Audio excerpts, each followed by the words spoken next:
El coleccionista de cráneos. Ayer, cuando estábamos hablando del historiador que falleció esta semana en el Chaco, de Juan Chico, comentábamos que una de sus tareas, de sus hallazgos, además de los libros que escribió, fue encontrar 9 cuerpos de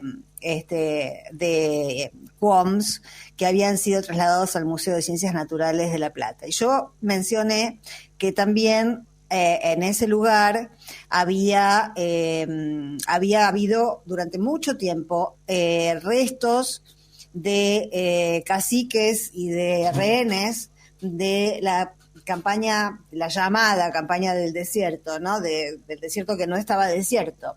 Entre ellos, el más conocido, probablemente Inacayal.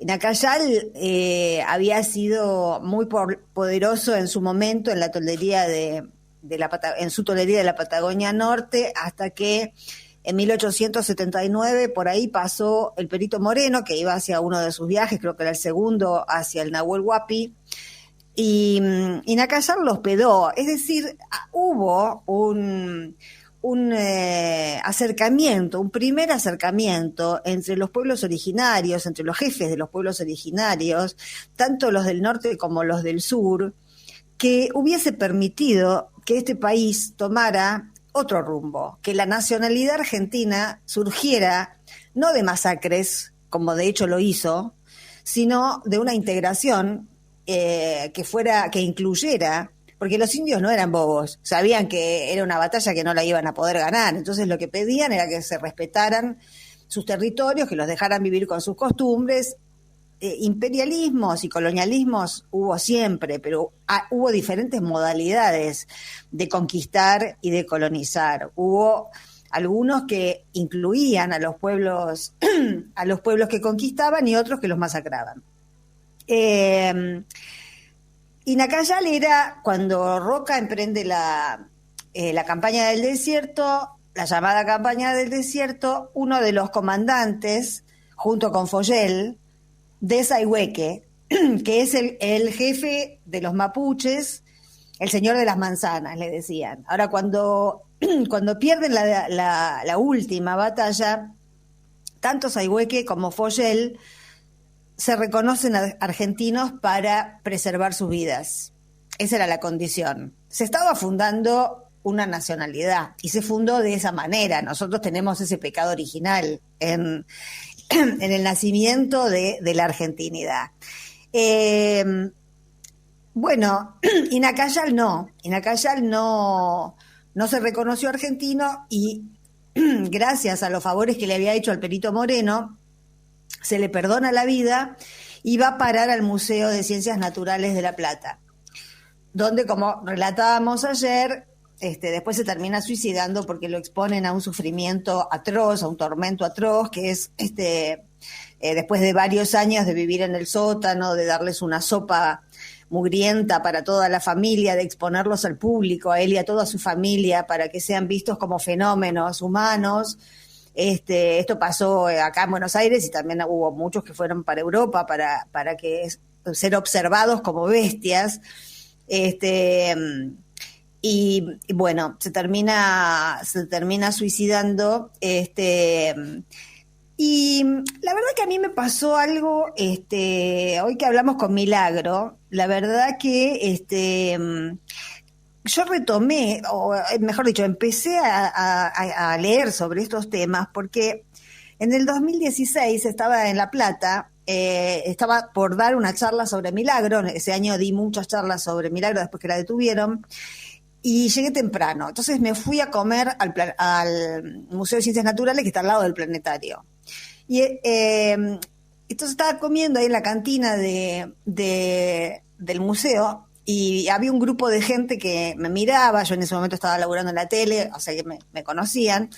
Eran antropólogos que se acercaron y me comentaron que, me preguntaron si no me interesaba, porque ese mismo día iban a hacer una restitución de cerca de 8 cuerpos a comunidades mapuches del norte de la provincia de Buenos Aires, Y ese hecho, que después lo estuve tratando de ver quiénes eran, quiénes habían sido esos cuerpos, y habían sido de caciques notables de la lucha originaria contra el invasor, me llevó a leer a Estanislao Ceballos, y ahí entendí que el mitrismo, además de su ideología supremacista, racista, y oligárquica, porque de la campaña del desierto no solo surgió la argentinidad, sino también la oligarquía argentina, ¿no? Tuvo un sustento científico, como todos los pensamientos dominantes. También Hitler se buscó en su momento a alguien que le diera, algún científico loco que le diera la razón. Y bueno, y ahí apareció la figura de Estanislao Ceballos, que fue naturalista, después diputado y después canciller. Su obra más conocida es El viaje al país de los araucanos. Bueno, la Araucanía, justamente en Chile, es donde sacó más votos Piñera, ¿no? Es decir, justo donde hay más indios es donde la derecha tiene más miedo. Y bueno, ese pueblo era preexistente, se les dice tehuelche, se les dice huiliche, se les dice mapuche, se les dice araucanos, pero todo forma parte de la misma raíz originaria. Pero vos fíjate que él escribe, Ceballos, escribe esto, por ejemplo, para tener una idea de cómo era esa mentalidad que sostenía la ideología mitrista. Mi querido teniente, contesté yo poniendo el pie en el estribo, si la civilización ha exigido que ustedes ganen entorchados persiguiendo la raza y conquistando sus tierras, la ciencia exige que yo las sirva llevando sus cráneos a los museos y laboratorios. La barbarie está maldita y no quedarán en el desierto ni los despojos de sus muertos. Chan.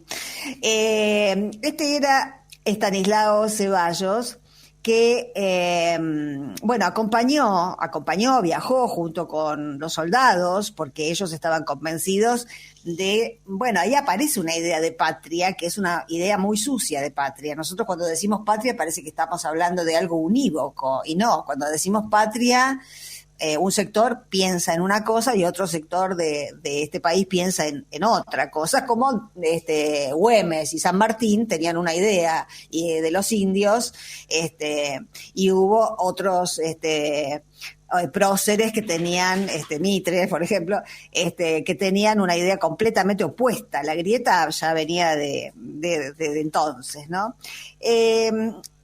Estanislao Ceballos se convirtió, en realidad fue un profanador de tumbas, más que un naturalista, porque se pasó muchos años acompañando a las tropas, y esto es lo que relata en El país de los araucanos, ¿no? En el viaje al país de los araucanos, él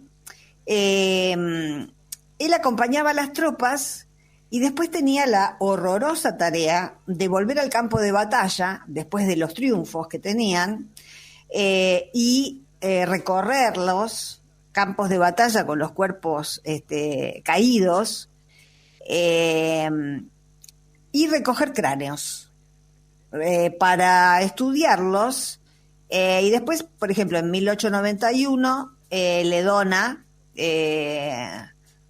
creo que son unos casi 90 cráneos al perito Moreno, que los destinó ahí al Museo de la Plata. Por eso primero llevaban los cráneos, llevaban como llevaban los fósiles, digamos, llevaban los huesos, y después se animaron, fueron más allá, ya se sentían vencedores, ya dominaban todo, y empezaron a llevar a familias enteras al Museo de Ciencias Naturales de La Plata.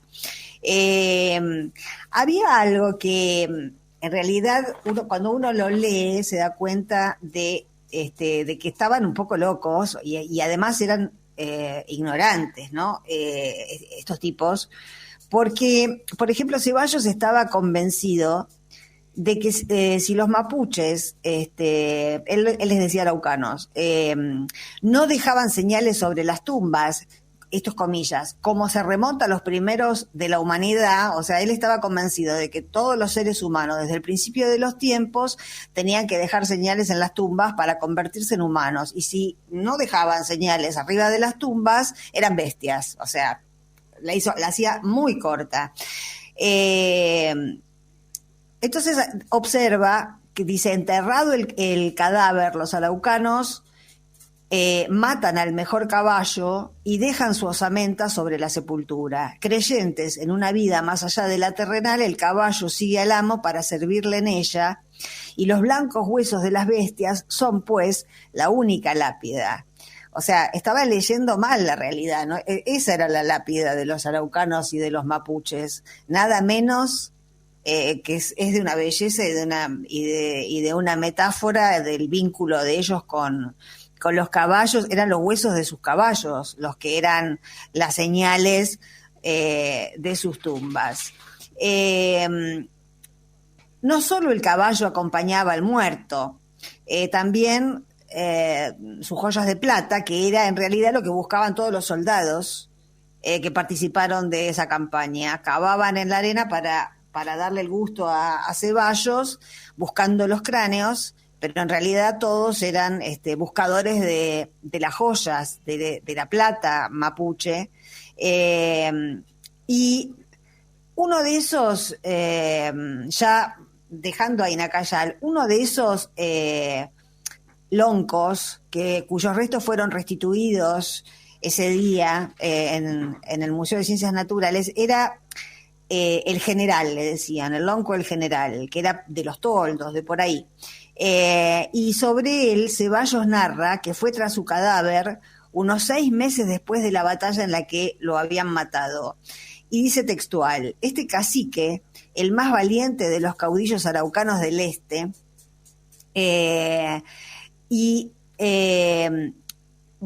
fueron tras los restos, porque era una leyenda entre los araucanos, el general. Se escribe general con una H, después no sé por qué ha quedado así, lo llamaban el general, tenía otro nombre, pero lo reconocían como el lonco general. El correntino Salazar, dice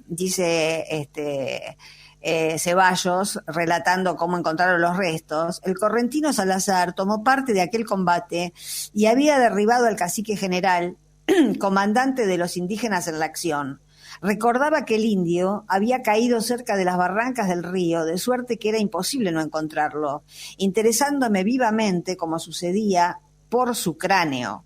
Lo hallamos, por fin, y la identidad del cadáver fue en breve establecida por los soldados, deduciéndola del poncho azul con lunares blancos que el gran cacique ostentaba el día de la acción y del pelo colorado del hermoso parejero Malacara que el general montaba. Caballo y jinete yacían al lado y el poncho deshilachado alrededor.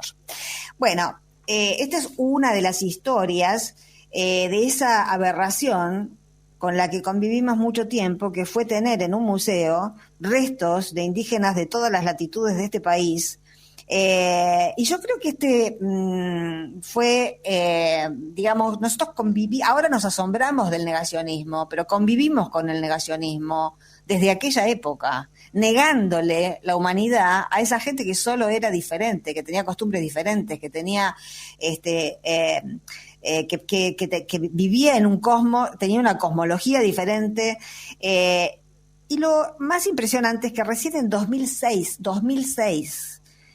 kirchnerismo, recién ahí se fija una política de restitución de restos de todos los que tenían ya se habían sacado de la exposición al público hacía mucho, había demandas de todas las comunidades indígenas, de muchas comunidades indígenas de todo el país pidiendo que se les restituyeran los restos para poder sepultarlos de acuerdo a su propia cultura. Y recién en 2006 se aprueba, el Consejo Académico de la Facultad de Ciencias Naturales y el Museo aprueban la ley por la cual ya creo que no queda ninguno de todos aquellos integrantes de los pueblos originarios que esa versión de la argentinidad les negó su humanidad y condenó a a ser tratados como bestias y a ser exhibidos como animales. Por eso me parece que estas historias circulan poco, pero no solo estamos muy lejos de haber venido solo de los barcos, sino que todavía no hemos logrado resarcir la deuda enorme que tenemos con esos pueblos.